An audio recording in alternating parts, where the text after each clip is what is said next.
Assalamualaikum warahmatullahi wabarakatuh. Halo semuanya, selamat datang di video saya yang berjudul Memahami Subnetting dalam Jaringan Komputer. Dan hari ini kita akan membahas subnetting. Salah satu teknik penting dalam jaringan komputer ialah berikut adalah instruksinya. Pernahkah kamu berpikir bagaimana komputer di dalam suatu perusahaan besar bisa saling berkomunikasi dengan efisien? Bagaimana caranya mereka mengatur alamat IP agar tidak terjadi bentrokan? Nah, di sini subnetting berperan penting. Subnetting memungkinkan kita membagi jaringan besar menjadi beberapa jaringan kecil yang disebut dengan subnet. Dengan teknik ini, kita bisa memahami alamat IP, mengurangi trafik jaringan, meningkatkan keamanan, dan mempermudah pengelolaan jaringan. Di video ini kita akan belajar apa itu subnetting, mengapa subnetting penting, bagaimana cara melakukan subnetting. Contoh perhitungan subnetting yang mudah dipahami. Nah, berikut subnetting adalah proses membagi satu jaringan IP besar menjadi beberapa subnet. Subnet lebih kecil. Ini dilakukan dengan menggunakan subnet max yang membantu membedakan network ID dan host ID dalam suatu alamat IP. Alamat alamat IP sendiri terdiri dari dua bagian, yaitu network ID menunjukkan jaringan tempat perangkat berada, yang kedua host ID menunjukkan perangkat individual dalam jaringan tersebut. Contohnya kita punya IP 192.168.1.0 atau 192.168.1 adalah network ID, 0/22 adalah host ID. Subnetting mengubah cara kita berbagi network ID dan host ID agar lebih efisien. Mengapa kita perlu subnetting?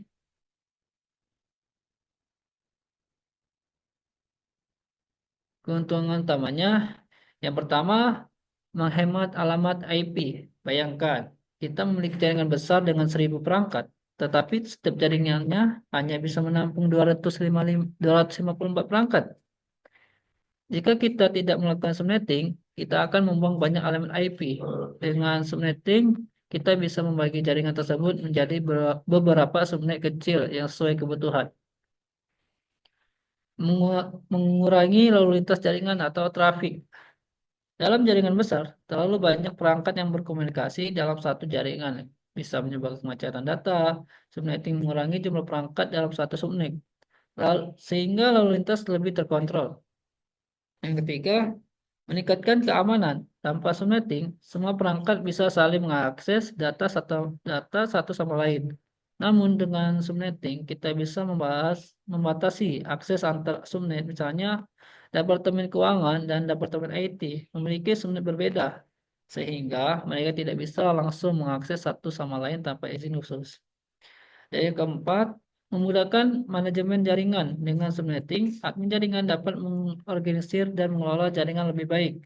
Misalnya, jaringan dalam satu gedung bisa dibagi menjadi beberapa subnet untuk tiap lantai atau departemen.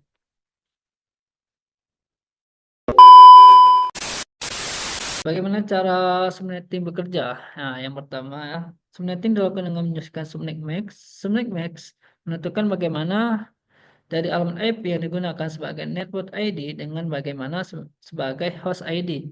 Jika kita memiliki alamat IP 192.168.1.0 atau 24, subnet max defaultnya adalah 255.255.255.0, yang berarti kita punya 256 halaman, 0 sampai 25 dengan 254 alamat yang bisa digunakan untuk host. Jika kita bisa membagi jaringan ini menjadi dua subnet, kita perlu menggunakan subnet max atau 25 atau 255.255.255.128. Ini berarti jaringan dibagi menjadi dua subnet atau 192.168.1.0, sehingga 192.168.1.127 dan 192.168.1.128.192.168.1.255. Setiap subnet memiliki 126 host yang bisa digunakan. Mari kita coba satu contoh soal subnetting. Diketahui EPI 92168 berapa subnet yang terbentuk? Berapa jumlah host per subnet? Langkah-langkahnya, subnet max sama dengan 255, 255, 255, 192. Yang kedua, jumlah subnet. 2S2 pangkat S2S sama atau S sama dengan 2 bit tambahan. Sama dengan 4 subnet. Yang ketiga, jumlah host per subnet. 2H dikurang 22 pangkat H dikurang 22H min 2 sama dengan H sama dengan 6 bit host 62 host per subnet. Sehingga subnet yang berbentuk adalah 192.168.10.0 strip 192.168.10.63. Yang ketiga 192.168.10.64 sampai 192.168.10.127.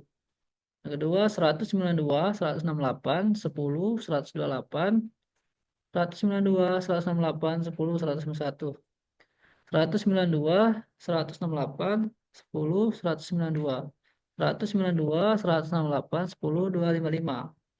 Subnetting sangat berguna untuk membagi jaringan besar menjadi beberapa bagian kecil agar lebih efisien dan terstruktur. Kita telah membahas tentang subnetting, mulai dari konsep dasar hingga cara melakukan perhitungan subnet. Kita tahu bahwa subnetting yang pertama menghemat IP address, mengurangi trafik jaringan, meningkatkan keamanan, mempermudah pengelolaan jaringan. Sekarang kamu sudah paham bagaimana subnetting bekerja. Jika kamu memiliki pertanyaan, tulis di kolom komentar. Jangan lupa like, subscribe, dan share video ini jika bermanfaat. Sampai jumpa di video berikutnya. Break. Dan berikut adalah gambar-gambar ilustrasi diagram jaringan tanpa sebenarnya semua perangkat dalam satu jaringan. Kalian bisa lihat di PPT yang saya tampilkan di layar. Ada beberapa ilustrasi. Ya, ada ilustrasi diagram jaringan tanpa subnetting, ada ilustrasi konsep dasar subnetting, ada diagram contoh skenario penggunaan subnetting, dan juga ada diagram pembagian subnet dari jaringan besar ke kecil. Berikut ada contoh perhitungan subnet secara bertahap. Ini adalah gambarnya. Bisa dilihat dari PPT saya yang tampilkan. Dan tabel subnet max dan jumlah host per subnet. Ada kelas A, ada kelas B, kelas C. Yang kalian lihat di PPT saya. Oke, terima kasih. Mungkin itu saja video. Oke, mungkin itu saja yang saya dapat sampaikan dari video ini. Semoga bermanfaat untuk kalian. Assalamualaikum warahmatullahi wabarakatuh. Waalaikumsalam warahmatullahi wabarakatuh.